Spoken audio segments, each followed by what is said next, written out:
My parents cut me off for being a lowly teacher until the governor spoke my name. All right, let me just tell you, for years ago, on the eve of Mother's Day, my own mother delivered a blow that felt like a death sentence to my identity. She didn't just hurt my feelings, she erased me, wiped me from the family like I never existed. What she didn't know then was that her cruelty would forge a strength in me that, for years later, would put me on a stage, shaking the governor's hand, with her sitting in the audience, uninvited, waiting for a spotlight that would never shine on her. You know, the Fairbanks family, my family, was always what people in our Virginia suburb called picture perfect. My mother, Margaret Fairbanks, she retired at 55, not because she needed rest, but because she'd finally snagged her coveted seat at the Westbrook Country Club. The membership alone cost more than my entire annual salary.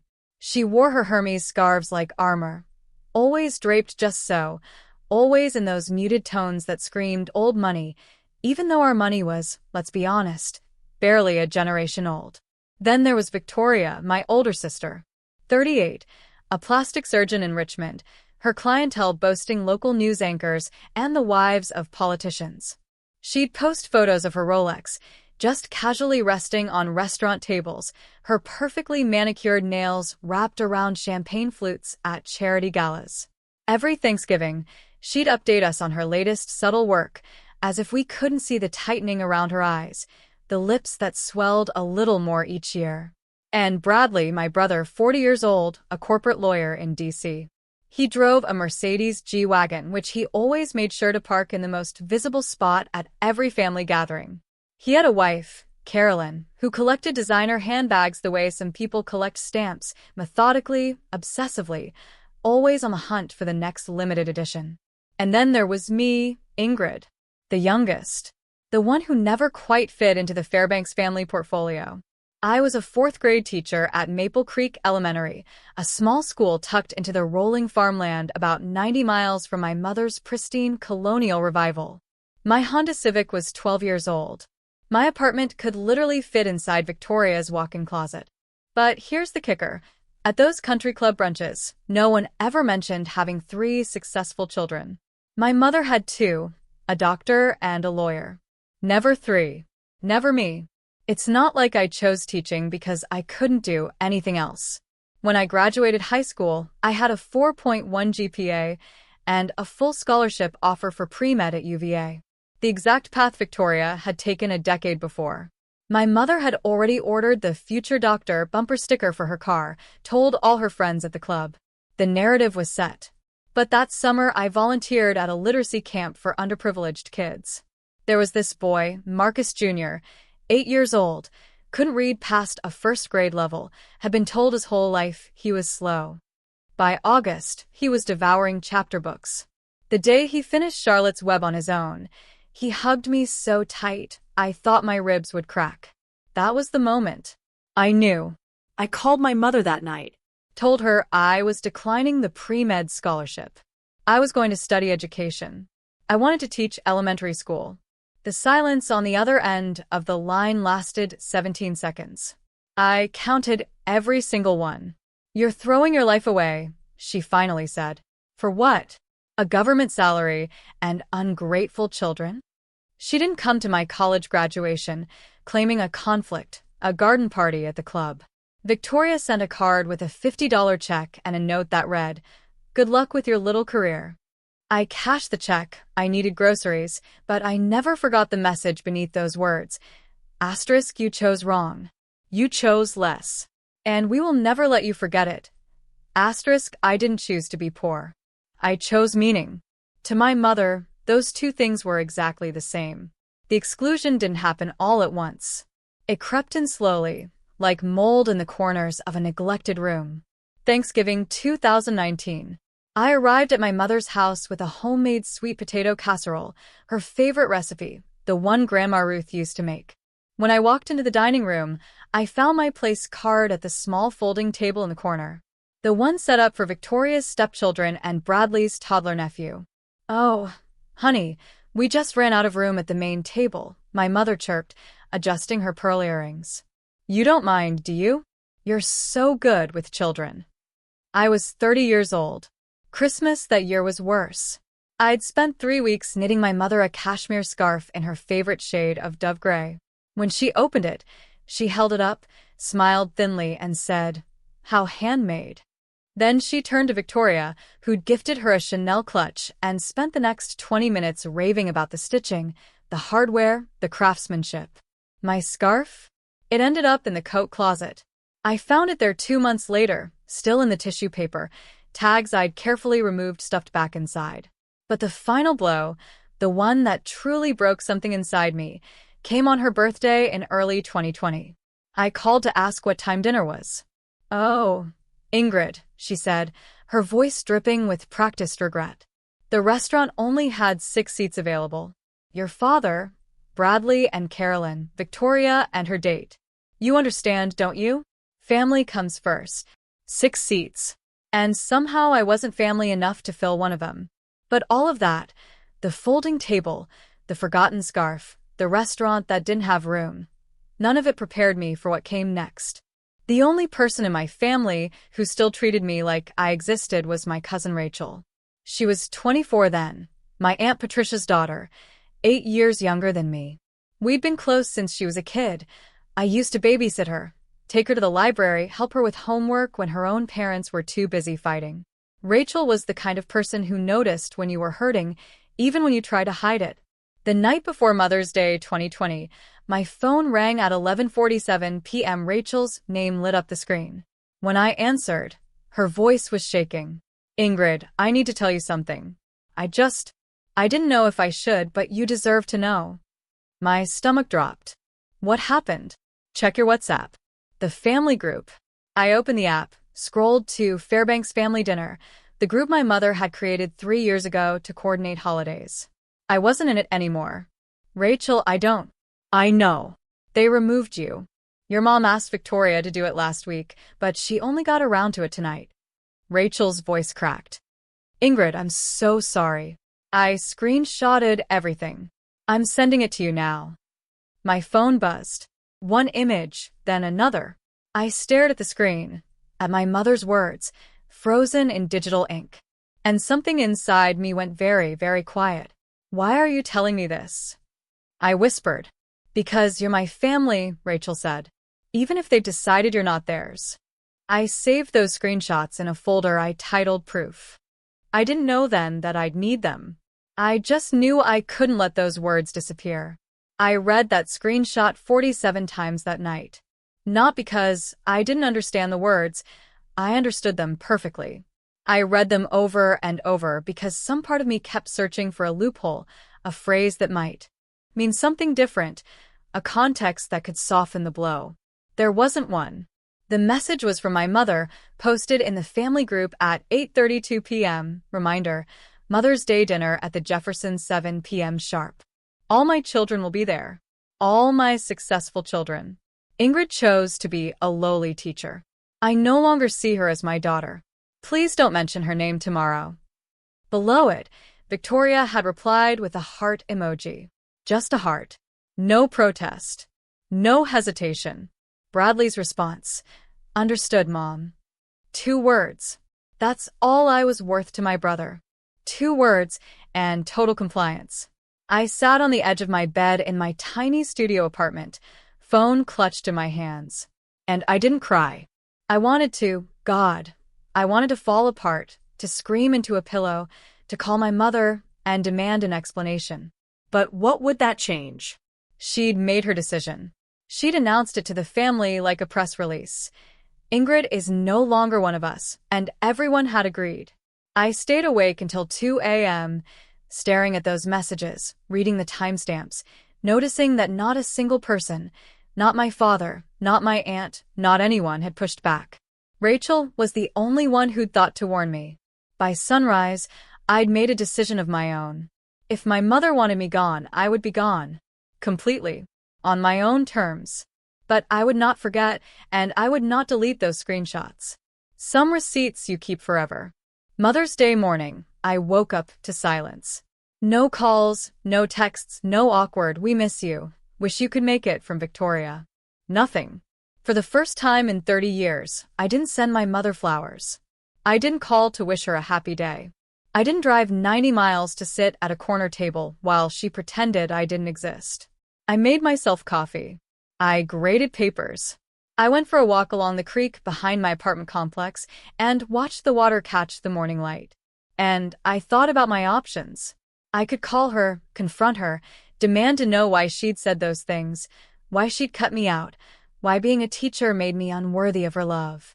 I could screenshot her message and post it online. Let the world see what kind of mother raises a doctor, a lawyer, and a daughter she throws away. I could show up at the Jefferson uninvited, make a scene, force them to acknowledge my existence. But what would any of that accomplish? My mother had made her choice. She'd chosen status over her own child. She'd chosen the opinion of women at a country club over the daughter who'd loved her for 3 decades. If she wanted me to disappear, I would give her exactly what she asked for. But not because she demanded it, because I chose it. I blocked her number that afternoon, then Victoria's, then Bradley's. I deleted Instagram, so I wouldn't have to see their curated family photos. I didn't know then that my silence would last 4 years.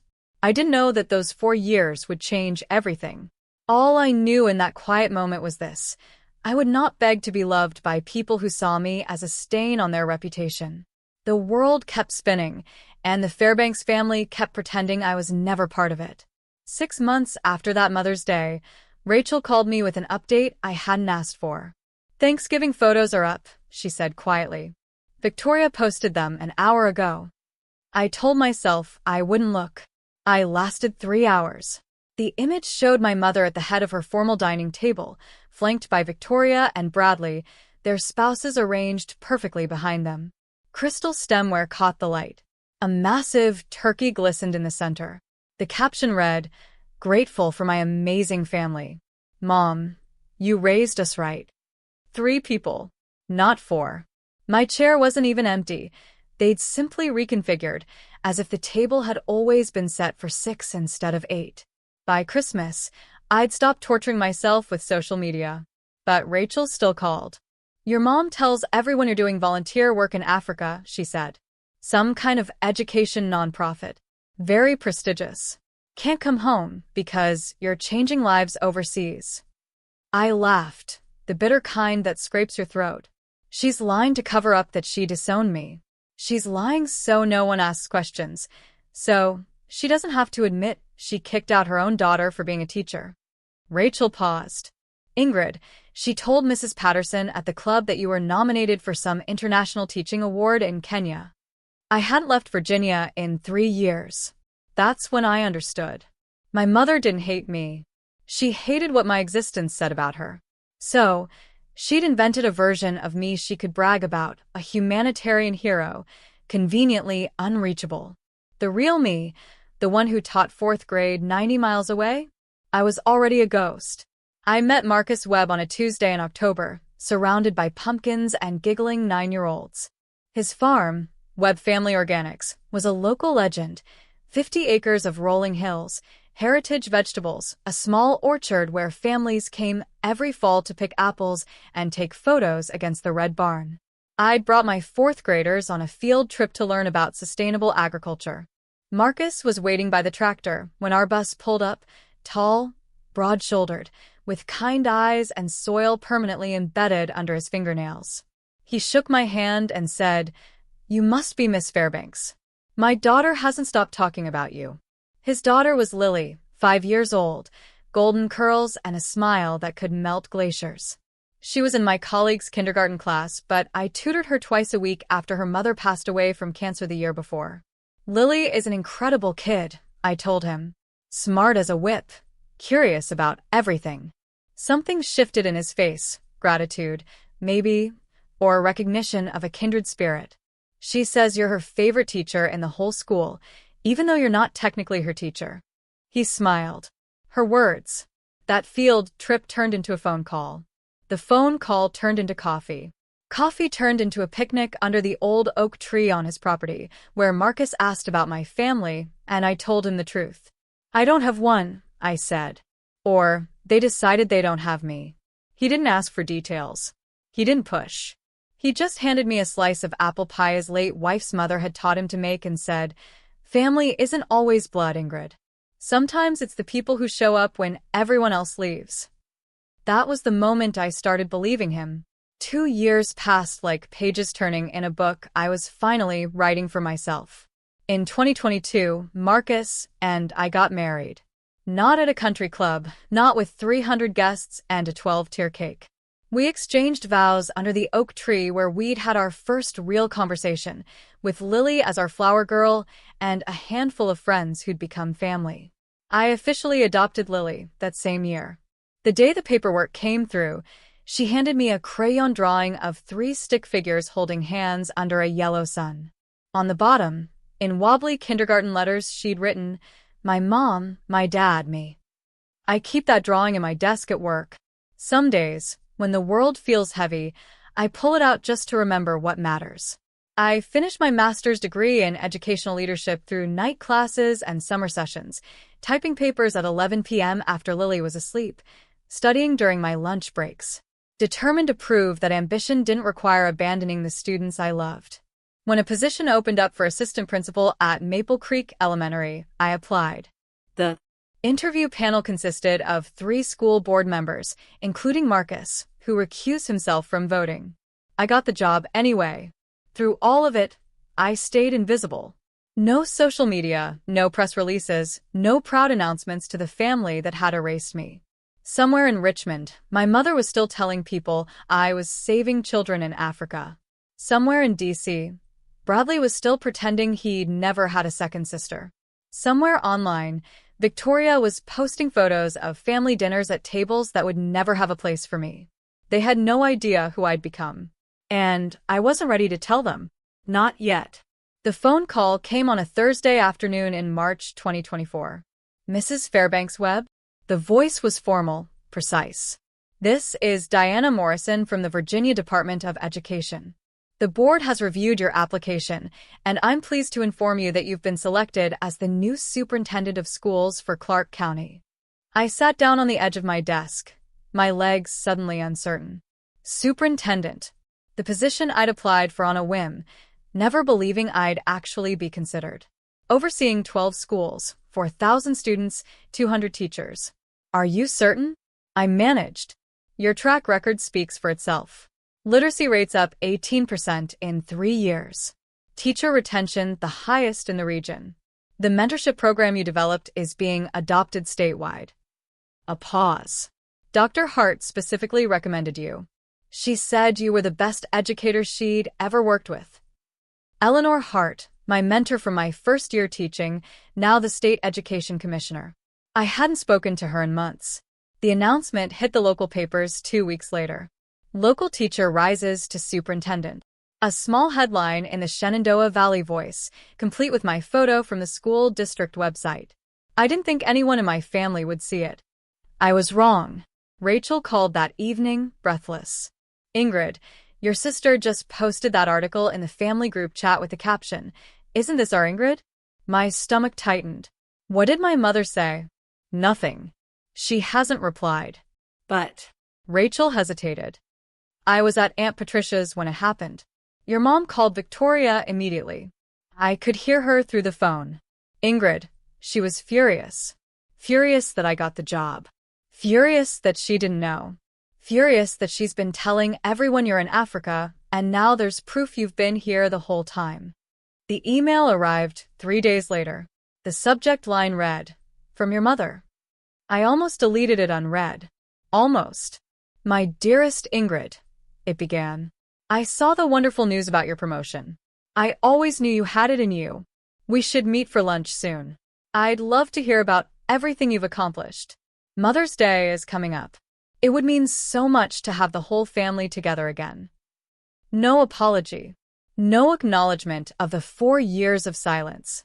No mention of the WhatsApp message that had shattered me. Just an invitation, as if nothing had happened, as if I'd simply been away on a long trip and was now welcome to return. I didn't respond. 2 weeks later, my phone rang from an unknown number. Against my better judgment, I answered. "ING, it's Victoria." Her voice was honeyed, warm, a tone I hadn't heard since we were children. I know it's been a while, but I wanted to reach out personally. Mom hasn't been feeling well, and she's been asking about you. She really wants to see you. What's wrong with her? Just stress. You know how she gets. But she misses you, Ingrid. We all do. I called Rachel that night. Is my mother sick? Rachel snorted. She was at the spa yesterday. Posted a selfie in the eucalyptus steam room. A beat. Ingrid, they're not reaching out because they miss you. They're reaching out because you made the news. I already knew, but hearing Rachel confirm it made the truth settle into my bones. Have you ever received one of those reconciliation calls? The kind where you can hear the insincerity dripping through the phone? If you know exactly what I'm talking about, just keep listening because what happened at that award ceremony, even I didn't see it coming. I wish I could tell you I was strong every single day, that I never wavered, never questioned, never lay awake at 3 a.m. wondering if I was the villain in my own story. But that wouldn't be the truth. The doubts crept in slowly after that phone call from Victoria. At work, colleagues kept congratulating me. The superintendent announcement had spread through the county like wildfire. Everyone wanted to shake my hand, ask about my plans, share how proud they were. And then came the questions I dreaded. Your parents must be over the moon, my assistant principal said one morning, beaming. I bet your mom is bragging to everyone at church. I smiled, nodded, changed the subject. That night, I sat at the kitchen table while Marcus washed dishes and Lily did her homework at the counter. The silence felt heavier than usual. You're somewhere else, Marcus said without turning around. Talk to me. I pressed my palms against my eyes. Victoria called, said Mom's been asking about me, that she misses me. I looked up at him. What if I'm wrong, Marcus? What if I've been too harsh? She's still my mother. Maybe I should have. Should have what? He dried his hands, turned to face me. Called her back? Gone to dinner? Pretended the last 4 years didn't happen? I don't know.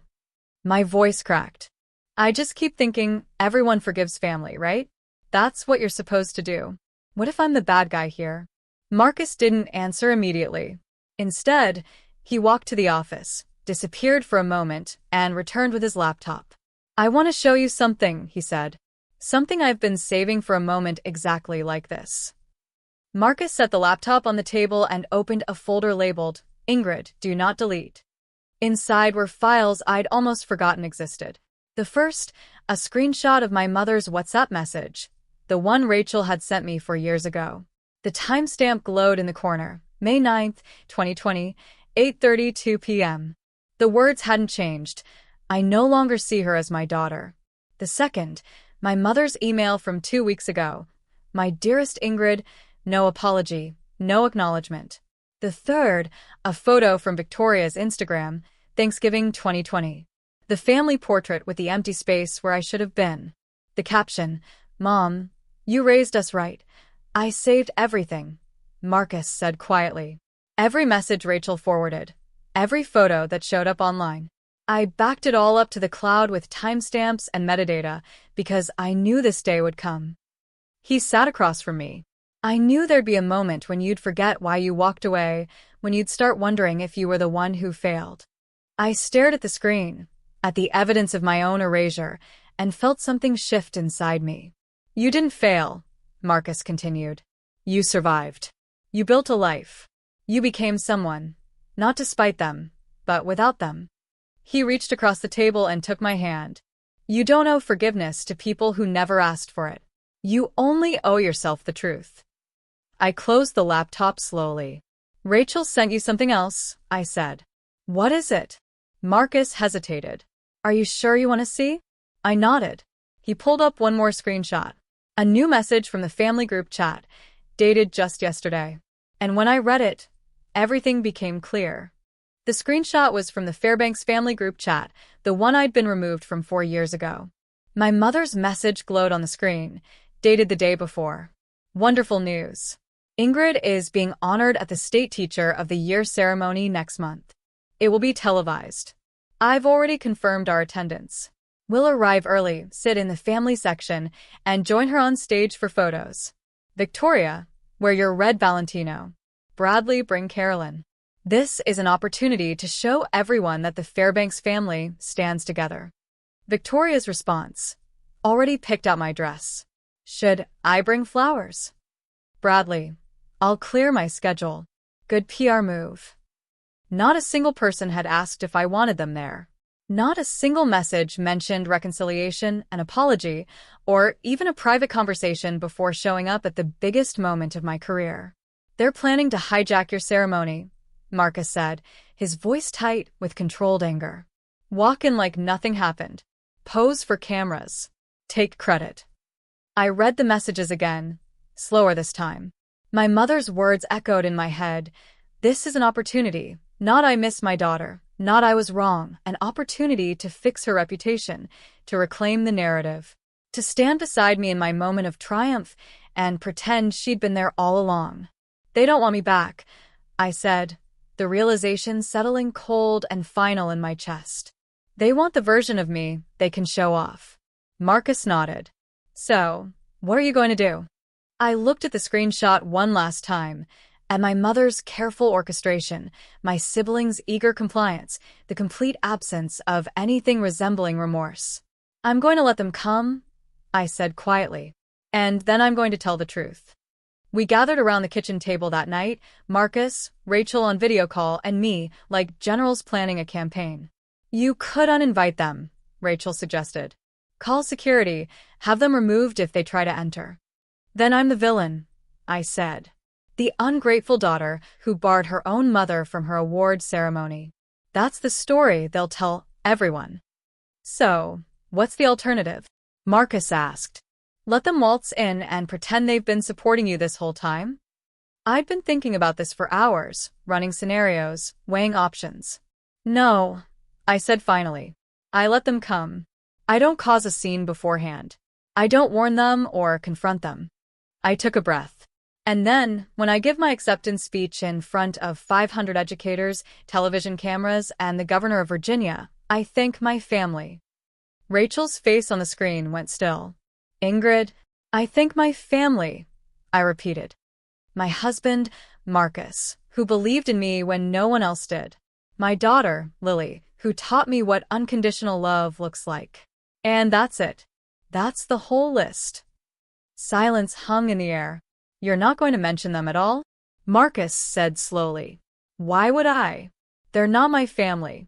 They made that clear 4 years ago. I pulled up the screenshot of my mother's WhatsApp message on my phone. I don't need to expose them. I don't need to read this out loud. I just need to not include them. The absence will speak for itself. And if your mother tries to come on stage anyway? Rachel asked. I smiled, the first real smile I'd felt in days. Then I'll remind her, very politely, that I'm simply honoring the boundaries she set. She said I wasn't her daughter anymore. I'm just taking her at her word. Dr. Eleanor Hart called me 3 days before the ceremony. Ingrid, we need to talk. Her voice carried the no-nonsense directness I remembered from my first year teaching, when she'd been the principal who'd taken a chance on a nervous 22-year-old fresh out of college. Something's come up. I braced myself. What happened? Someone contacted the ceremony coordinator last week. A woman named Margaret Fairbanks said, she was your mother. Eleanor paused. She requested to speak during the family remarks portion of the program. Wanted to say a few words about raising you. My grip tightened on the phone. She did what? The coordinator passed the request to me since I'm giving the introduction speech. I turned it down. Another pause. Heavier this time. Ingrid, I don't know the full story of your family situation. You've never told me, and I've never asked, but I know you. I've watched you work for 15 years, and I know that if you wanted your mother involved, you would have mentioned her yourself. I exhaled slowly. Thank you, Eleanor. I'm introducing you on that stage, she continued. And I'm going to talk about your achievements, your dedication, your 15 years of changing children's lives. Not your family name, not who raised you, just what you've built with your own hands. She softened. You earned this, Ingrid.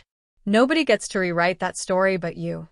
When I hung up, Marcus was watching me from the doorway. Your mother tried to get on stage. I said. Eleanor blocked her. He shook his head slowly. not in disbelief, but in confirmation of everything he already knew about the woman who discarded me. "She really thinks she can just walk back in," he said. "She thinks she deserves to," I replied. "That's the difference." The night before the ceremony, I sat at the kitchen table with a blank notepad, a cup of chamomile tea, and the weight of 4 years pressing against my chest. Lily had gone to bed an hour ago, her small hand waving from the doorway. "Good luck tomorrow, Mom. You're going to be amazing." Marcus was in the living room, giving me space to write. He understood that some words needed to be found alone. I stared at the blank page. "I would like to thank." My pen hovered. Who did I thank? My colleagues, obviously. Dr. Hart, the board members who'd believed in me, the students who'd made every early morning and late night worth it. And then what?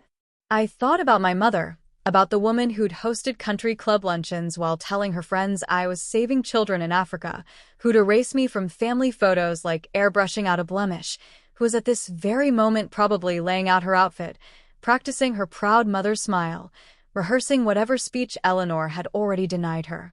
I started writing. Asterisk, I want to thank my family, the family I chose and the family that chose me back. My husband Marcus, who saw me when I was invisible. My daughter Lily, who taught me that love isn't something you earn. It's something you give freely. Asterisk, I put down the pen. That was enough. That was everything. No mention of the Fairbanks name. No acknowledgement of the people who'd announced my exile in a group chat. Just the truth. The family in my speech was the family that had actually shown up. Done. Marcus asked from the doorway.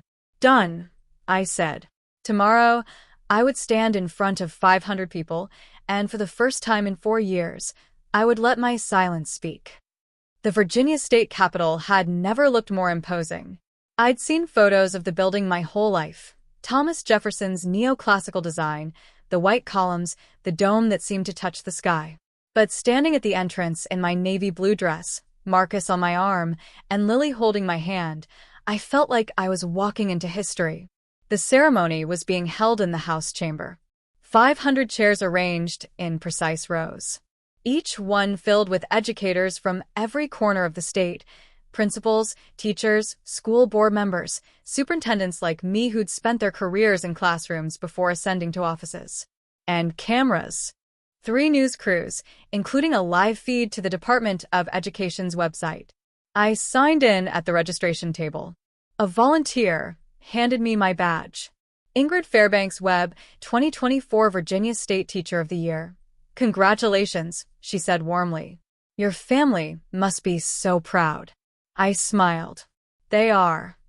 We took our seats in the front row, reserved for honorees and their immediate families. Lily sat between Marcus and me, her legs swinging beneath her chair, too short to reach the floor. She wore the dress we'd picked out together, soft yellow with tiny embroidered daisies. Mom, she whispered, tugging my sleeve. Is that your name up there? I looked up. A massive banner stretched across the stage. Virginia State Teacher of the Year 2024, Ingrid Fairbanks Webb, my name, 50 feet wide, impossible to ignore. I squeezed Lily's hand. Yes, sweetheart. That's my name. Behind me, I could feel eyes on my back. The prickling sensation of being watched. I didn't turn around. I didn't need to. I already knew who was sitting in the second row, uninvited and undeterred, waiting for a spotlight that would never shine on them. I heard them before I saw them. Excuse me, that's my daughter up there. Yes, the honoree. I need to be in the family section. My mother's voice carried across the chamber with practiced authority. The same tone she used to command waiters, silence dissent at dinner parties, convince strangers she belonged wherever she stood. I kept my eyes forward. Asterisk, breathe. Just breathe. Asterisk from my peripheral vision. I watched them arrive like a delegation. My mother in cream Chanel, pearls at her throat. Victoria in that red Valentino dress she'd mentioned, cinched waist, dramatic neckline, camera ready. Bradley in Tom Ford charcoal, his wife Carolyn trailing behind in an Oscar de la Renta. They swept into the second row, directly behind us. And I heard my mother's stage whisper to the woman beside her. I'm Margaret Fairbanks, Ingrid's mother. I raised that girl from the day she was born. Everything she is, she owes to me." The woman nodded politely, glancing at the banner, then back at my mother. Victoria leaned forward, close enough that I could smell her perfume. "Ingrid, you look well." I didn't turn around, didn't acknowledge her. A hand touched my shoulder. "Aren't you going to say hello to your family?" Bradley's voice, casual, entitled. I turned my head just slightly. Not enough to face them, just enough to be heard. "My family is sitting right next to me." Then I turned back to the stage, Lily's small hand warm in mine. "Want to know what happened when I gave my speech? When my mother heard me thank everyone in my life except her. I promise you, you won't guess her reaction. If you're still with me, just keep listening. The next 3 minutes are the reason I'm telling you this story." Dr. Eleanor Hart walked to the podium with the same quiet authority she'd carried into every classroom, every board meeting, every difficult conversation for the past 3 decades. She adjusted the microphone, surveyed the room, and began. "In 15 years of working in Virginia's education system, I've had the privilege of meeting thousands of extraordinary teachers. But today, I want to tell you about one who stands apart." I felt my mother shift in her seat behind me, adjusting her pearls, preparing her proud expression for the cameras. Ingrid Fairbanks Webb started her career in a rural elementary school with 23 students, limited resources, and unlimited determination. Eleanor's voice was steady, warm. In her first year alone, she raised reading levels by an average of 2 grade levels per student. Not through magic, but through showing up every single day. She paused, letting the words settle. Ingrid didn't come from a background that made her path easy. She didn't have connections or privilege handed to her on a silver platter. A slight emphasis on those words. Was I imagining it? She built everything herself. Her master's degree while teaching full-time, her mentorship program that's now being adopted in 37 counties across the state, her family. My breath caught. Which I have the honor of introducing now. Her husband, Marcus, who has served on the Clark County School Board for 6 years, and her daughter, Lily, who told me backstage that her mom is the best teacher in the whole wide world. The camera panned to Marcus and Lily. Not to my mother, not to Victoria in her red dress. To the family that mattered. Behind me, I heard a sharp intake of breath. The creak of a chair as someone gripped the armrest too tight. Eleanor smiled. "Please welcome your 2024 Virginia State Teacher of the Year, Ingrid Fairbanks Webb." I walked to the podium on legs that felt steadier than I expected. 500 faces looked up at me. Cameras recorded every breath. And in the second row, for people in designer clothes waited for the acknowledgement they believed they deserved. "Thank you, Dr. Hart," I began. "And thank you to the Virginia Department of Education, the Governor's Office, and everyone who made today possible." I looked out at the audience, the real audience. Teachers who spent their weekends grading papers. Principals who stayed late to counsel struggling students. Educators who had chosen this life not for money or status, but because they believed in the power of a child's potential. When I started teaching 15 years ago, I didn't know if I'd last a semester. The hours were long, the pay was modest, and some people, I paused, choosing my words carefully, questioned whether it was a path worth taking. Silence, the kind that vibrates. But here's what I learned.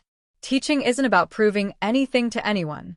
It's about showing up for the kids who need you, even when no one else does. Especially when no one else does. I took a breath, which brings me to my thank yous.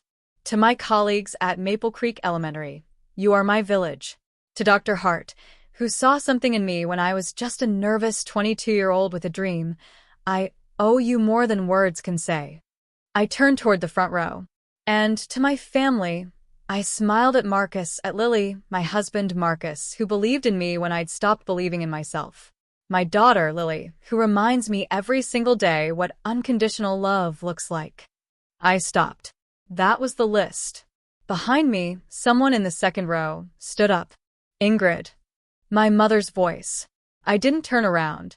Ingrid, sweetheart, surely you didn't forget your own mother.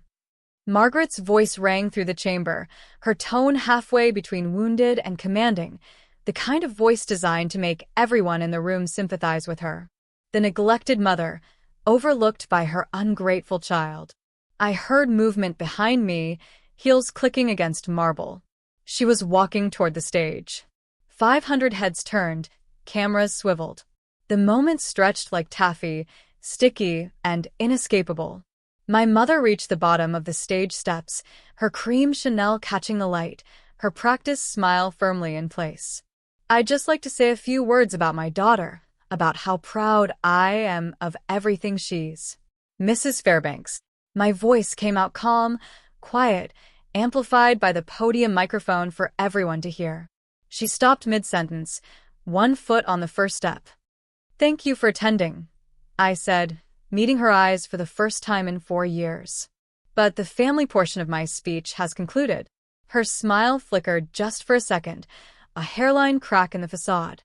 "Ingrid, I'm your mother. You said you no longer saw me as your daughter." The words fell like stones into a still pond.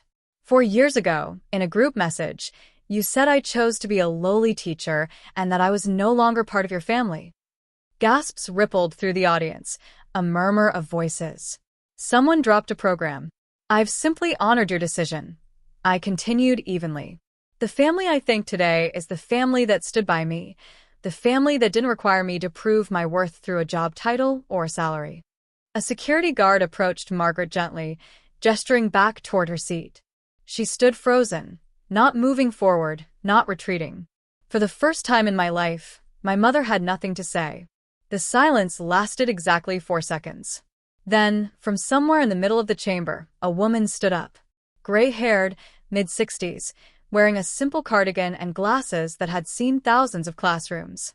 She started clapping. Slow, deliberate, unmistakable. Another person stood, then 5, then 20. The applause built like a wave, rolling through the chamber until every single educator in that room was on their feet. 500 people giving me something my own mother never had. Validation without conditions. I gripped the edges of the podium, my eyes burning. The security guard gently guided Margaret back to her seat. She walked stiffly, mechanically, her perfect posture crumbling with each step. Victoria reached for her arm, whispering something urgent, but Margaret shook her off. I caught fragments of conversations from nearby rows. "Did you hear what she said? Her own mother disowned her for being a teacher. That's disgusting. So that's the woman who called her a lowly teacher. Can you imagine?" The story was spreading through the room like wildfire. Every whisper, another nail in the coffin of my mother's carefully constructed reputation. When the applause finally subsided and people took their seats, I saw Margaret sitting rigidly in her chair, staring straight ahead. Her cream Chanel suddenly looked too bright, trying too hard. Victoria was furiously typing on her phone. Bradley's jaw was clenched so tight I could see the muscles working from the stage.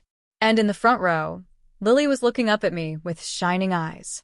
"You did it, Mom," she whispered, too quiet for anyone else to hear, but I read her lips perfectly. I smiled at her. Just her. The rest of the audience faded into background noise. My family was proud of me. That was all that mattered. They cornered me in the hallway outside the chamber. I'd just finished taking photos with the governor, a kind man with a firm handshake who'd told me my speech was the most honest thing he'd heard in that building in 20 years, when I saw them approaching. My mother, flanked by Victoria and Bradley, moving through the crowd with the determination of people who believed they were owed an explanation. "Ingrid."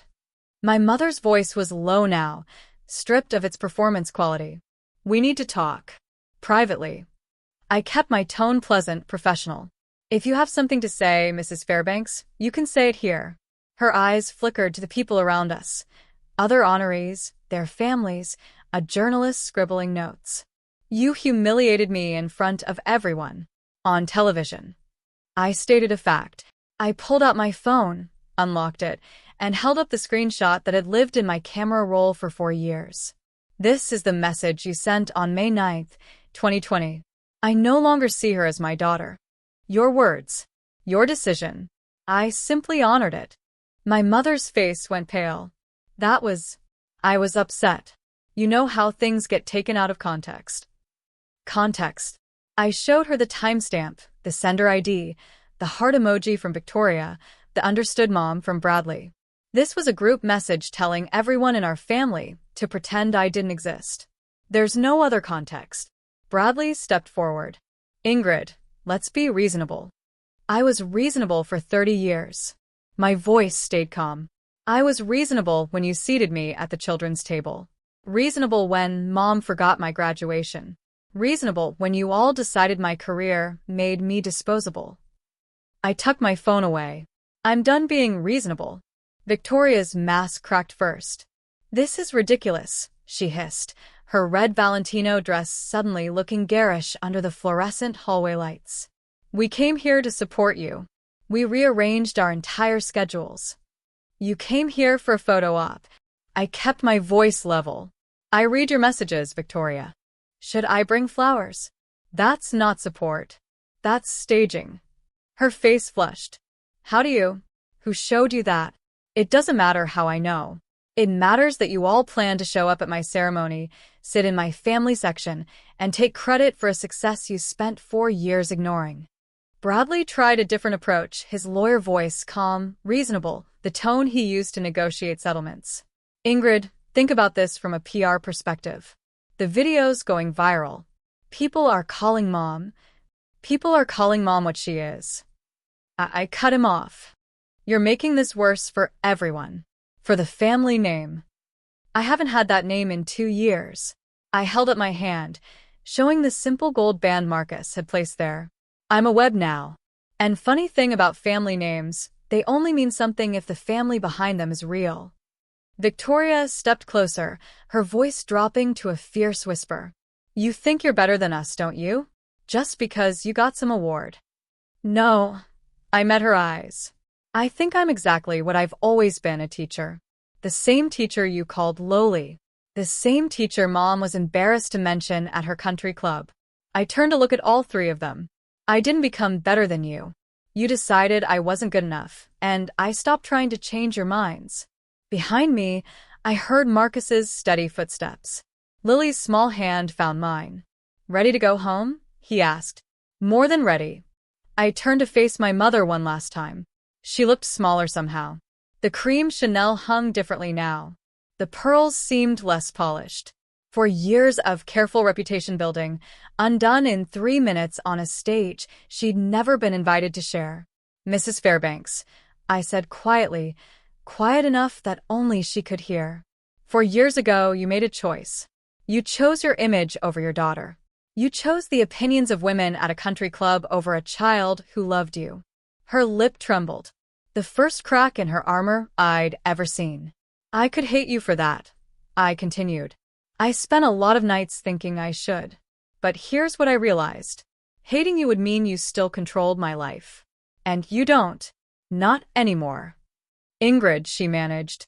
I'm not asking you to apologize. I don't need your apology to be happy. I've been happy for 2 years without it. I took a breath. But I want you to understand something. I'm not doing this to punish you. I'm doing this because I finally learned the difference between forgiveness and self-respect. I turned to Victoria. You asked if I think I'm better than you. I don't. I just think I deserve to be loved without conditions. And I found that somewhere else. To Bradley.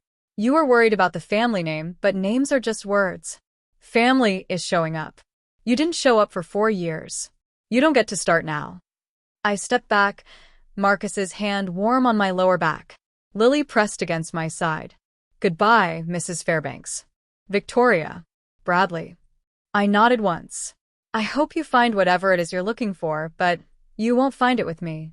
We walked out the doors without looking back. The fallout didn't happen overnight. It crept in slowly, like water through foundation cracks. Rachel called me a month after the ceremony with updates I hadn't asked for, but somehow needed to hear. Your mom resigned from the country club social committee, she said. Said she needed to focus on family matters. But everyone knows the real reason. Women were asking her questions she couldn't answer about you, about the speech, about what kind of mother disowns a daughter for being a teacher. I stirred my coffee, watching the cream swirl. And Victoria?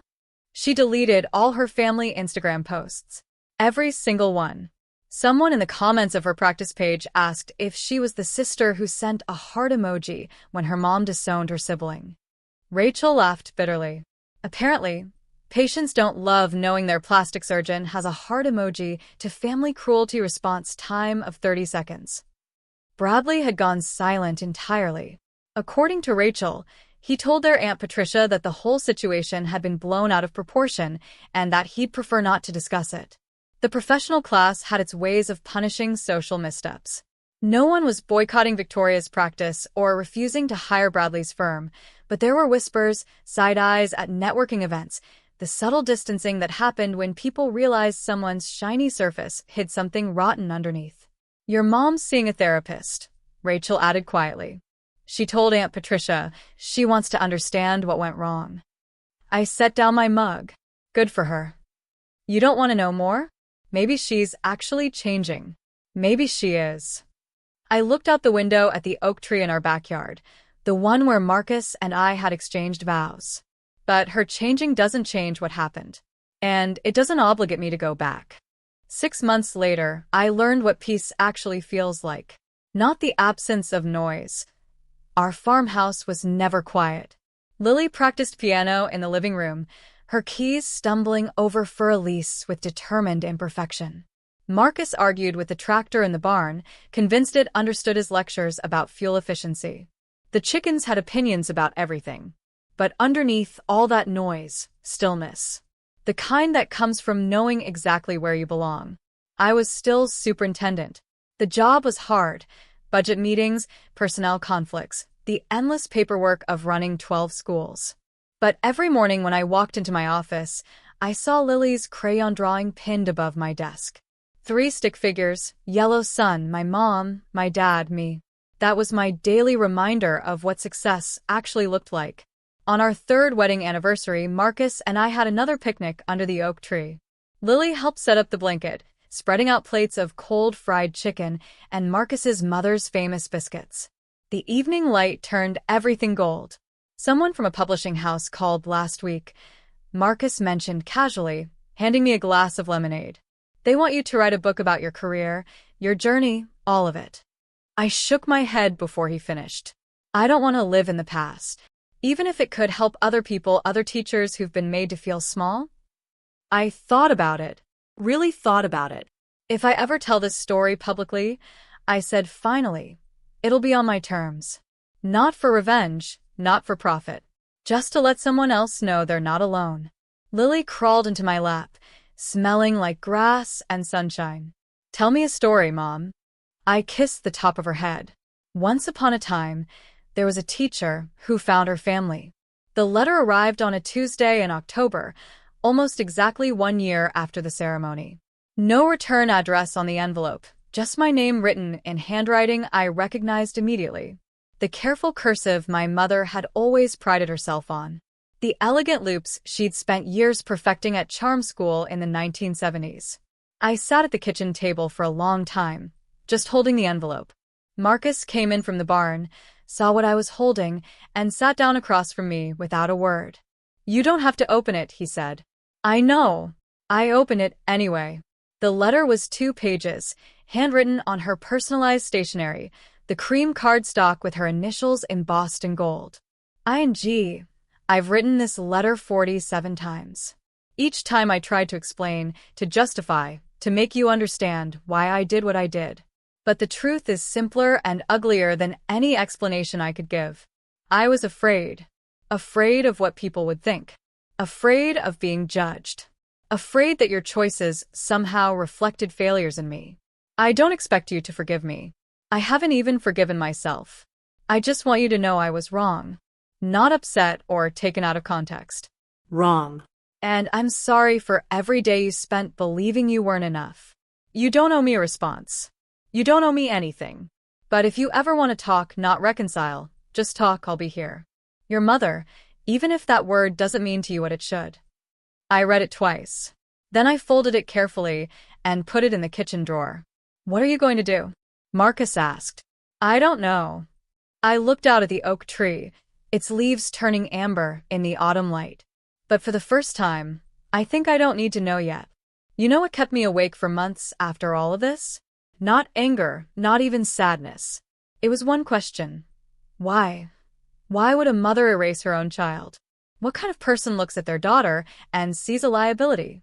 I spent a lot of time reading about this, talking to a therapist friend, trying to understand, not to forgive, but to stop carrying the weight of confusion.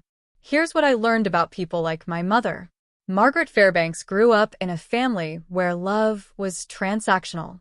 Her own parents praised her when she achieved and withdrew when she didn't. She learned early that worth equals performance, that you earn your place at the table literally. By the time she had children of her own, she didn't know any other way to love. When Victoria became a surgeon and Bradley became a lawyer, my mother wasn't just proud, she was relieved.